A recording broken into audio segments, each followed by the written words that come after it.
Ayant pour devise « Bouger, c'est dans ma nature », la ville de La Sarre fait honneur à cet adage, et ce, depuis ses tout débuts. En effet, grâce aux initiatives de plusieurs adeptes et amateurs de sport, bon nombre de disciplines, clubs sportifs et athlètes de haut calibre ont vu le jour à La Sarre. Déjà en 1920, des équipes de baseball se forment. À partir des années 40-50, les athlétiques de La Sarre affrontent les équipes de Nord-Métal, Macamic, Dupuis et du Parquet. Les spectateurs sont souvent déchaînés dans les estrades, de sorte que les organisateurs de parties doivent leur donner 10 cents afin de récupérer les balles qui se retrouvent dans les gradins.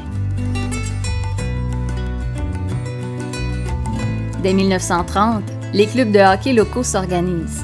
C'est sur des patinoires extérieures, érigées près des écoles et entretenues principalement par les élèves, que les garçons et les filles de l'époque s'adonnent au sport de glace.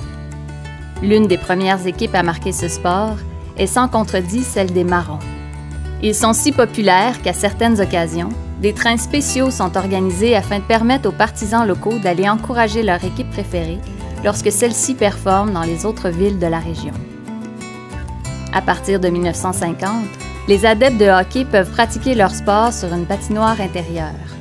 Érigé sur la 3e rue Est, le premier aréna est complètement détruit par un incendie en janvier 1970.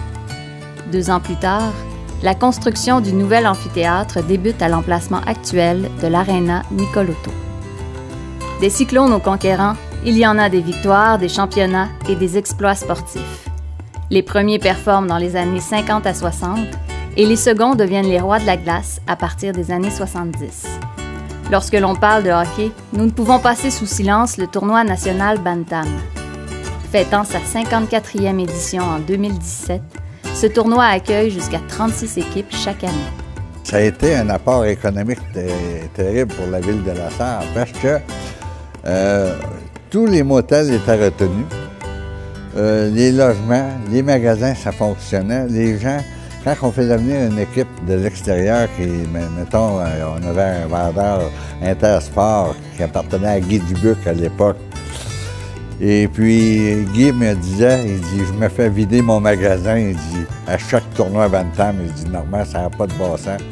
Il était très heureux de ça. Et puis même, on était aussi à l'époque obligé d'aller à Rouen chercher du matériel parce qu'il y avait Belle-Île Sport qui existait à Rouen aussi, qui était un gros vendeur dans la région.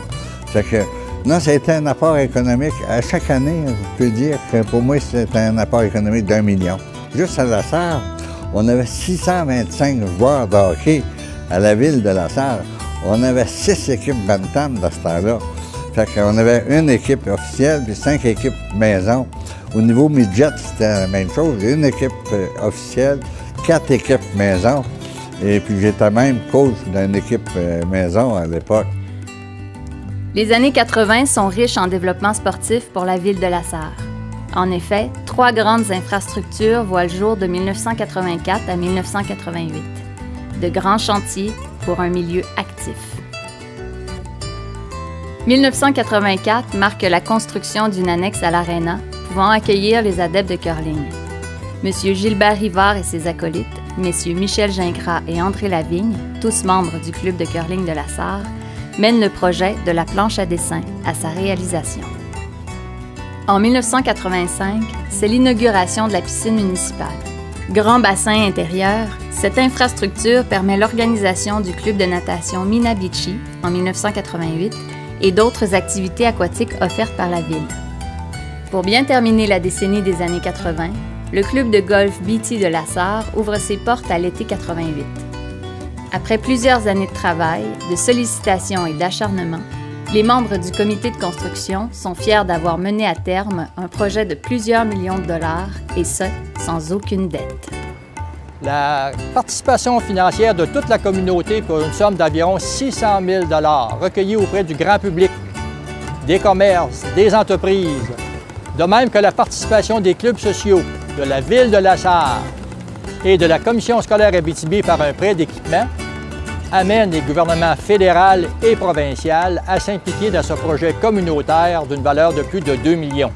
Pour La Sarre, au niveau des adeptes du golf, d'avoir une infrastructure comme celle-ci, avec un des plus beaux terrains En Abitibi-Témiscamingue, mais ça offre aussi à la population de pouvoir réaliser leur sport favori. On dit qu'il y a à peu près 10 000 joutes de golf qui sont effectuées à chaque année au club Beatty. Donc, en plus des touristes qui viennent voir le site, ça a un impact économique important pour la ville de La Sarre.